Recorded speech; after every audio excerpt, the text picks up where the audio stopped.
আসসালামু আলাইকুম। আমি doctor jasmine Sultana Soumi, junior consultant হিসেবে কর্মরত আছি ডেল্টা হাসপাতাল লিমিটেডের ট্রান্সফিউশন মেডিসিন এবং অ্যাফেরেসিস সেন্টারে।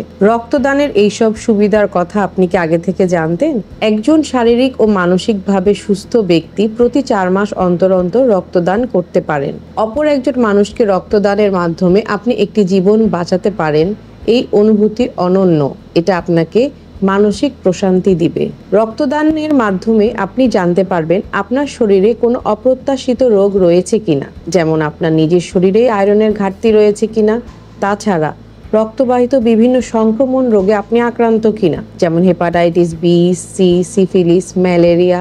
এবং প্ল্যাটেলেটের যদি আপনি অ্যাফেরেসিস পদ্ধতির মাধ্যমে প্ল্যাটেলেট দান করেন, সেই ক্ষেত্রে আপনার শরীরে প্ল্যাটলেটের সংখ্যা কেমন আছে সেটা আপনি জানতে পারবেন। রক্তের বিভিন্ন রোগ যেমন থ্যালাসেমিয়া, অ্যাপ্লাস্টিক অ্যানিমিয়া এবং ক্যান্সার রোগীদের প্রতিনিয়ত রক্তের প্রয়োজন হয়।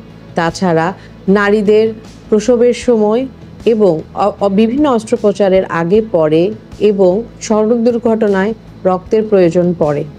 মানুষের শরীরে প্রবাহিত রক্ত যেহেতু কৃত্রিমভাবে তৈরি করা যায় না, সেহেতু রক্তদানের মাধ্যমেই একজন মুমূর্ষু রোগীকে বাঁচানো সম্ভব হয়ে থাকে। আমাদের এই হাসপাতালগুলোতে রোগীদের রক্তের যে পরিমাণ চাহিদা থাকে, সেই পরিমাণ রক্ত আমাদের ব্লাড ব্যাংকে মজুদ থাকে না।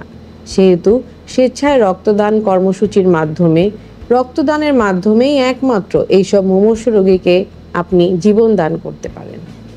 আগামী 24শে মে শনিবার আমাদের ডেল্টা হাসপাতাল লিমিটেডে স্বেচ্ছায় রক্তদান কর্মসূচি অনুষ্ঠিত হবে। এই স্বেচ্ছায় রক্তদান কর্মসূচি অনুষ্ঠানে আপনি অংশগ্রহণ করতে পারেন। এটি সকাল 8টা থেকে বিকাল 4টা পর্যন্ত চলবে আমাদের ডেল্টা হাসপাতাল লিমিটেড। ধন্যবাদ।